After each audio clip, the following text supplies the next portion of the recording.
Hello दोस्तों, आज हम बात करेंगे एशिया के बारे में। और ये हमारा कॉन्टिनेंट सीरीज़ का लास्ट वीडियो होगा, क्योंकि इससे पहले मैं 6 वीडियोस कॉन्टिनेंट पर बना चुका हूँ, डिफरेंट कॉन्टिनेंट्स पर। और मैं हूँ राजकमल। तो चलिए शुरू करते हैं।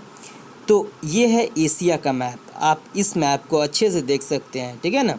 ये पूरे वेस्ट एशिया से लेकर के ये फैला हुआ इस वेस्ट एशिया से लेकर के सेंट्रल एशिया, और ये उराल माउंटेन जो है वो यूरोप और एशिया को कवर करता है। और पूरे ये रशिया का पार्ट को आप ले लीजिएगा, और फिर से ये यहाँ पर पैसिफिक ओशन को तोड़ते हुए, और यहाँ पर इंडोनेशिया का जो ये पार्ट है, देखिए ये इंडोनेशिया का ये जो आइलैंड है, ये आइलैंड है, इसे गिनी आइलैंड कहते हैं, ठीक है ना।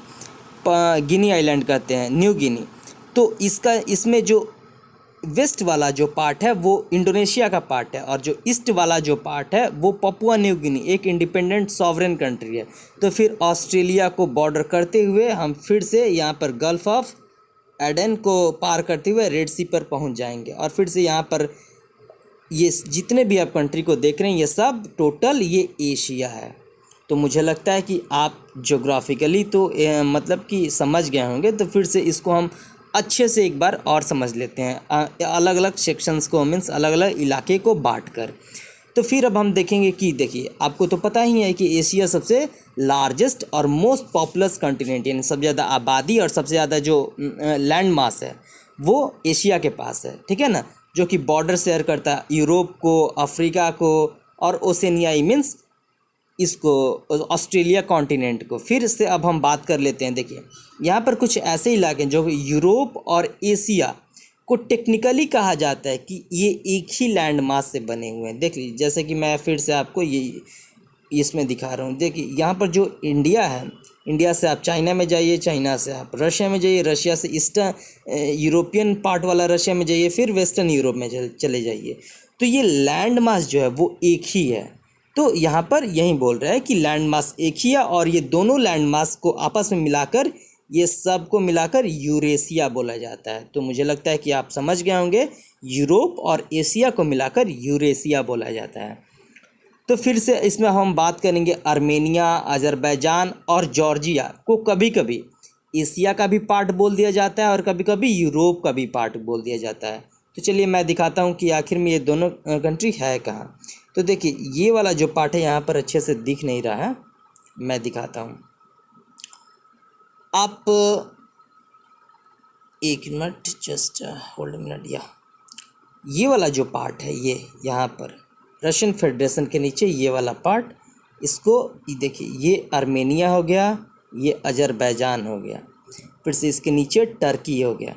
तो देखिए, ये वाला जो पार्ट है ये कभी कभी रशिया का भी पार्ट बोला जाता है।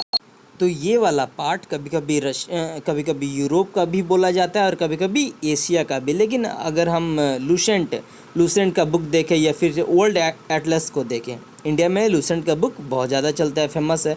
और वर्ल्ड में आप एटलस का बुक देखें तो इस इलाके को, जैसे आर्मेनिया हो गया, फिर से अजरबैजान हो गया, इसको एशिया का हिस्सा बताया गया है। तो मुझे लगता है कि अब आप ये समझ गए होंगे कि ये एशिया का पार्ट है, एशिया का पार्ट मिलता है। और इसी के नीचे जॉर्जिया भी है। देखिए, Russia is generally split along the Ural mountains with its western half called European Russia and its eastern edge called Russia. तो देखिए, मैं आपको दिखाता हूँ कि किस पार्ट के बारे में बोला जा रहा है। तो देखिए, यहाँ पर बोला जा रहा है इस पार्ट के बारे में, इस पार्ट के बारे में। एक मिनट, जस्ट ये पूरा रशिया है, ये पूरा रशिया है, ठीक है ना। तो ये रशिया को अलग करता है यूरोप से, और एशिया को उरल माउंटेन। ये उरल माउंटेन बहुत विशाल है। तो उरल माउंटेन के ईस्ट साइड, वेस्ट साइड में आता है यूरोपियन पार्ट ऑफ रशिया, और ईस्ट साइड में आता है एशियन पार्ट ऑफ रशिया। तो मुझे लगता है कि इस कॉन्सेप्ट को आप समझ गए होंगे। तो देखिए, यूरोपियन साइड ऑफ रशिया को जो यूरोप में आता है उसको यूरोपियन साइड वाला रशिया बोलते हैं, और जो एशिया में आता है उसको Asian Russia, means simply Russia भी उसको हम लोग बोलते हैं, ठीक है ना। फिर अब हम बात कर लेते हैं कि the land between Turkey's largest city Istanbul. देखिए, इस्तांबुल का पहले नाम कॉन्स्टेंटिनोपोल था। फर्स्ट वर्ल्ड वॉर में इसका नाम कॉन्स्टेंटिनोपोल था, और इसके स्थापना कॉन्स्टेंटिन द फर्स्ट ने किया था। तो ये आप समझ सकते हैं। देखिए, इस्तांबुल जो है वो बॉर्डर शेयर करता है बुल्गारिया के साथ जो कि ईस्ट यूरोपियन कंट्री है, और ग्रीस के साथ। तो देखिए इसी, और जो यूरोपियन पार्ट है टर्की का, उसे हम थ्रेस बोलते हैं, और जो एशियन पार्ट है टर्की का उसे हम एनाटोलिया बोलते हैं। तो देखिए चलिए अब मैं आपको दिखाता हूँ। ये हो गया टर्की, और टर्की का कुछ हिस्सा, जैसे कि मैं आपको एक बड़ा मैप में दिखाता हूँ। तो देखिए ये वाला जो पार्ट हो गया, ये छोटा सा बस पार्ट हो गया। तो देखिए हालांकि टर्की तो इतना बड़ा है, ये टोटल एरिया टर्की का है, तो देखिए ये छोटा सा जो इलाका, ये सब इलाका जो है ये यूरोप का हिस्सा कहा जाता है, और ये सब इलाका एशिया का कहा जाता है, लेकिन मेनली इसे कहा जाता है कि ये एशिया का पार्ट है। लेकिन जो यूरोप का जो पार्ट है टर्की का, उसे हम लोग क्या बोलते हैं, उसे हम लोग थ्रेस बोलते हैं, और जो एशियन पार्ट ऑफ टर्की है जैसे कि ये, उसे हम एनाटोलिया बोलते हैं। तो मुझे लगता है कि अब आपको ये कॉन्सेप्ट समझ में आ गया होगा। तो देखिए countries within West Asia इसे बोलते हैं। ये टोटल जो देखिए टर्की जो पार्ट है वो भी वेस्ट एशिया का ही पार्ट है। वेस्ट एशिया मीन्स ये टोटल वेस्ट एशिया का पार्ट आता है, उसमें ईरान भी आता है, ये टोटल वेस्ट एशिया आता है, ठीक है ना। देखिए तो वेस्ट एशिया में कौन कौन सा कंट्री आता है? Saudi Arab, Yemen, Oman, Iran, Iraq, Syria, Jordan, इधर हो गया इज़राइल, फ़लस्तीन को ले लीजिए, और कुछ इलाका इजिप्ट का लीजिए, ये सिनाई पेनिनसुला है, और इसी के बीच से स्वेज कनाल गुजरता है। तो मुझे लगता है कि वेस्ट एशिया को भी आप समझ गए होंगे, जिसमें ये सब कंट्री आते हैं। कि अफ़गानिस्तान डिस्प्यूटेड है अभी भी, कि अफ़गानिस्तान वेस्ट एशिया का पार्ट है या साउथ एशिया का पार्ट है। तो इसे अगर आप वेस्ट एशिया में रखना चाहते हैं तो वेस्ट एशिया में भी रख सकते हैं, और इसे अगर आप साउथ एशिया में रखना चाहते हैं तो भी साउथ एशिया में रख सकते हैं, कोई बात नहीं है। वैसे बहरीन भी है, बहरीन बहुत छोटा कंट्री है। Iran, Iraq, Israel, Jordan, Kuwait, Lebanon, Oman, Qatar, Saudi Arabia, Syria, Turkey और यूनाइटेड अरब एमिरेट्स, इसका मोस्ट इम्पॉर्टेंट सिटी है दुबई और यमन। ये सब जो भी कंट्री है इसको वेस्ट एशियन कंट्री कहते हैं। इसमें आप एक कंट्री को हटा लें, इज़राइल को, तो सारी कंट्री मुस्लिम मेजॉरिटी कंट्री है, जहाँ पर अप्रॉक्स 100% पॉपुलेशन मुस्लिम फेथ को बिलोंग करता है।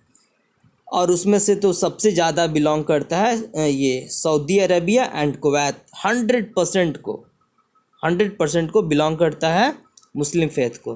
फिर से अब हम बात कर लेते हैं ये कॉकस माउंटेन, फिर से अब हम बात कर लेते हैं ये एशिया का एक और नया पार्ट जिसे हम सेंट्रल एशिया बोलते हैं। ये सेंट्रल एशिया का पार्ट हो गया। इसे हम कॉकेकस माउंटेन्स यहाँ से गुजरते हैं। तो कॉकेकस माउंटेन्स जो है वो आर्मेनिया, अज़रबैजान, जॉर्जिया और कुछ पार्ट्स रशिया में घिरा हुआ है। जैसे देखिए कॉकेकस माउंटेन्स ये हुआ, यहाँ पर कॉकेकस माउंटेन्स है, और यहाँ पर बहुत सारे पार्ट, जैसे रशिया का भी कुछ पार्ट है, जैसे अज़रबैजान हो गया, यहाँ पर आर्मेनिया हो गया, ऊपर जॉर्जिया हो गया, और ये रशिया हो गया। ये कॉकेकस माउंटेन्स में है। और ये जो आप पार्ट देख रहे हैं ये सेंट्रल एशिया का है, इसमें साउथ ऑफ रशिया यानी रशिया का दक्षिणी हिस्सा आता है, और कुछ पार्ट ईरान का आता है, कुछ पार्ट अफ़गानिस्तान का आता है, लेकिन मेजर पार्ट आता है कजाकिस्तान का, किर्गिस्तान का, ताजिकिस्तान का, तुर्कमेनिस्तान का और उज़्बेकिस्तान का। तो देखिए ये आ गया Kazakhstan, Turkmenistan, Uzbekistan, Kyrgyzstan, Tajikistan में इंडिया का एक एयर बेस भी है, तो इसे आप याद कर सकते हैं। और ये शेयर कर देखिए, जैसे कि कजाकिस्तान हो गया, रशिया हो गया, अज़रबैजान हो गया, तुर्कमेनिस्तान हो गया, ईरान हो गया, एक कैस्पियन सी को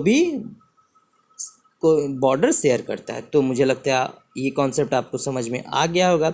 फिर से आप एक नए पार्ट के बारे में हम बात करेंगे जो कि एशिया में है, उसे हम ईस्ट एशिया बोलते हैं। तो कि देखिए ईस्ट एशिया में मेनली चाइना, जापान और कोरियन पेनिनसुला आता है, जिसमें कि नॉर्थ कोरिया और साउथ कोरिया आता है। इस पर मैं एक वीडियो भी बना चुका हूँ, कोरियन पेनिनसुला, आप मेरे प्लेलिस्ट में जाकर देख सकते हैं। उसमें के बाद मंगोलिया भी ईस्ट एशिया का ही पार्ट है, ईस्ट एशिया में ही आता है। देखिए अगर हम इसमें हांगकांग भी आता है जो कि ऑटोनोमस रीजन है, मकाओ भी आता है और ताइवान भी आता है, जो कि अपने आप को इंडिपेंडेंट कंट्री बोलता है। लेकिन चाइना कहता है कि नहीं, वो इंडिपेंडेंट नहीं बल्कि हमारा एक स्टेट है, बट हम ऐसे उसको इंडिपेंडेंट कंट्री के रूप में हम उसे यहाँ पर बात करेंगे इस वीडियो में। तो देखिए उसका अभी हम देखेंगे। तो ये पूरा इलाका आप जो देख रहे हैं, ये पूरा इलाका ईस्ट एशिया हो गया, जिसमें ये मंगोलिया हो गया, ये चाइना हो गया, ये जापान हो गया, ये नीचे वाला साउथ कोरिया, ये ऊपर वाला नॉर्थ कोरिया, और छोटा आइलैंड जो देख रहे हैं ये फार्मोसा आइलैंड है। फार्मोसा आइलैंड है, ये हो गया ताइवान। तो मुझे लगता है कि सॉरी ये है। तो मुझे लगता है कि ये कॉन्सेप्ट भी आपको समझ में आ गया होगा। फिर अब हम बात करते हैं जिस एरिया में हम रहते हैं, साउथ एशिया रीजन में। तो देखिए साउथ एशिया रीजन में मेनली आता है इंडिया, पाकिस्तान, बांग्लादेश, भूटान, मालदीव्स, नेपाल और श्रीलंका। तो ये है, पाकिस्तान आ गया। देखिए साउथ एशिया में भी आप अफ़गानिस्तान को ही जोड़ सकते हैं, क्योंकि अफ़गानिस्तान जो है वो सार्क का पार्ट 2017 में बन गया था। साउथ सार्क SAARC जो कि साउथ एशिया का एक रीजनल ऑर्गेनाइजेशन है, south Asian association of regional cooperation, ठीक है ना। तो इसमें आता है इंडिया, पाकिस्तान, नेपाल, ये भूटान हो गया, फिर बांग्लादेश, फिर श्रीलंका, ये मालदीव्स आ गया। तो ये आप देख सकते हैं। उसके बाद से कुछ कंट्रीज़, उसके बाद से एक बहुत ही इंपॉर्टेंट रीजन को हम लोग बोलते हैं साउथ ईस्ट एशिया। जैसे इसमें आता है ब्रुनेई, कंबोडिया, इंडोनेशिया, जो कि मोस्टली पॉपुलेटेड कंट्री है, जो कि मुस्लिम मेजॉरिटी कंट्री है। सबसे ज़्यादा मुस्लिम फेथ के लोग इंडोनेशिया में ही रहते हैं, अप्रॉक्स 27 करोड़। फिर से लाओस, मलेशिया, म्यांमार, जिसे हम पहले बर्मा भी बोलते थे, फिर फिलीपींस जो इस इलाके का क्रिश्चियन मेजॉरिटी कंट्री है फिलीपींस, सिंगापुर जो कि बहुत रिच कंट्री है लेकिन बहुत ही छोटा है लैंड एरिया में, फिर थाईलैंड जो कि एक बुद्धिस्ट कंट्री है, ईस्ट तिमोर जो कि 2002 में इंडोनेशिया से अलग होकर एक नया स्टेट बना था, ये क्रिश्चियन मेजॉरिटी है। फिर वियतनाम जो कि अभी भी एक कम्युनिस्ट कंट्री है। तो चलिए मैं बात करता हूँ कि आखिर में इसका लोकेशन कहाँ है। तो ये है, ये म्यांमार हो गया, ये थाईलैंड हो गया, ये वियतनाम हो गया, फिर से ये टोटल बोर्नियो आइलैंड पर आता है। तो देखिए सबसे बड़ा आइलैंड कोई एशिया में है तो वो है बोर्नियो आइलैंड, ठीक है ना। तो बोर्नियो आइलैंड में कुछ एरिया आता है इंडोनेशिया का, कुछ मलेशिया का, और यहीं पर है आपका ब्रुनेई, एक कंट्री है, बहुत ही प्यारा कंट्री है। और फिर से तो आप समझ सकते हैं, फिर से इंडोनेशिया भी आ गया। ये न्यू गिनी का भी इलाका जो है वो मैंने आपको पिछले में बताया था कि देखिए न्यू गिनी जो आइलैंड्स है उसका 50% इलाका पपुआ न्यू गिनी को बिलोंग करता है, 50% इलाका ये इंडोनेशिया को बिलोंग करता है। तो ये आप देख सकते हैं, ये ईस्ट तिमोर है। तो यहाँ पर आप देख सकते हैं, तो ये साउथ ईस्ट एशिया कहा जाता है, ये सब इलाका साउथ ईस्ट एशिया कह सकते हैं। देखिए साउथ ईस्ट एशिया फिलीपींस हो गया जो कि क्रिश्चियन मेजॉरिटी कंट्री है। फिर से अब हम बात कर लेते हैं इसके टोटल फीचर के बारे में, एशिया के बारे में। तो देखिए आपको पता ही है कि अर्थ का सबसे लार्जेस्ट कॉन्टिनेंट कोई है तो एशिया है। ये लैंड एरिया पूरे प्लैनेट का लैंड मास का 30% एरिया बिलोंग करता है एशिया को। फिर से हम बात कर लेते हैं एशिया का। देखिए एशिया का सबसे बड़ा कंट्री कौन है ये तो आपको पता ही है। जैसे सबसे बड़ा कंट्री है कौन, अगर आप लैंड एरिया में बात करें यूरोप पार्ट ऑफ रशिया तो वो आग हो गया, फिर चाइना हो गया, फिर इंडिया हो गया, फिर कजाकिस्तान हो गया, ऐसे है। लेकिन देखिए छोटा कंट्री कौन है ये मोस्टली लोग नहीं जानते हैं। तो छोटा कंट्री, सबसे छोटा जो कंट्री है उसे हम बोलते हैं मालदीव्स, जो कि 120 स्क्वायर माइल्स है। मीन्स इसे मैं कंपेयर करूँ तो मैं सिवान डिस्ट्रिक्ट में रहता हूँ, सिवान डिस्ट्रिक्ट बिहार राज्य में आता है। तो देखिए सिवान डिस्ट्रिक्ट का एरिया 2219 स्क्वायर किलोमीटर्स, मीन्स आप देख सकते हैं कि पूरे सिवान जिला का ये 10% भी नहीं है। तो आप इसी से समझ सकते हैं ये कितना छोटा है कंट्री। फिर से सिंगापुर, ये 278 स्क्वायर किलोमीटर का है, तो ये सिवान जिले का 10% एरिया कवर करता है। यानी देख सकते हैं काफ़ी छोटा लैंड एरिया में, लेकिन आप इसे इकॉनमी में देखें तो पूरे बिहार का इकॉनमी अप्रॉक्स 90 बिलियन डॉलर है, और इसका अकेले 350 बिलियन डॉलर है। यानी आप कह सकते हैं कि 3.5 गुना ज़्यादा पावरफुल इकॉनमी है पूरे बिहार से। तो बहुत ही पावरफुल इकॉनमी है, पर कैपिटा भी बहुत ज़्यादा है सिंगापुर का। फिर से हम बात कर लेते हैं बहरीन हो गया, जो कि एक वेस्ट एशियन कंट्री है। इससे मिडिल ईस्टर्न कंट्रीज़ भी, वेस्ट एशियन कंट्रीज़ भी बोल सकती है, एक मुस्लिम मेजॉरिटी कंट्री है। फिर ब्रुनेई है, ये बोर्नियो आइलैंड में आता है, जैसे कि मैंने आपको बताया है।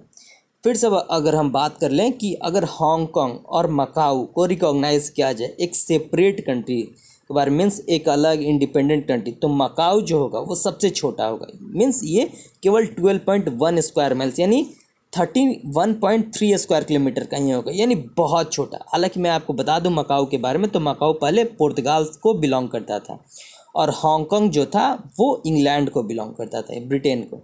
तो हांगकांग को अलग कर दिया जाए अगर चाइना से, तो ये 2755 स्क्वायर किलोमीटर का बन जाता है। मीन्स सिवान जिला से थोड़ा सा ही बड़ा।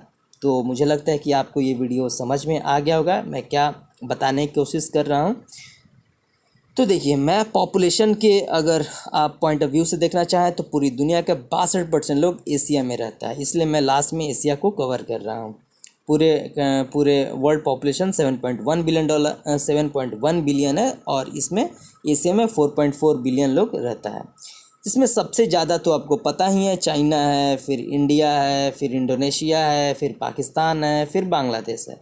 लेकिन अब हम बात करेंगे सबसे छोटा, सबसे कम आबादी किसी कंट्री में, तो मालदीव्स में 3,41,000 है, फिर ब्रुनेई में है 4,12,000, फिर भूटान में 7,71,000, फिर ईस्ट तिमोर में है 12 लाख।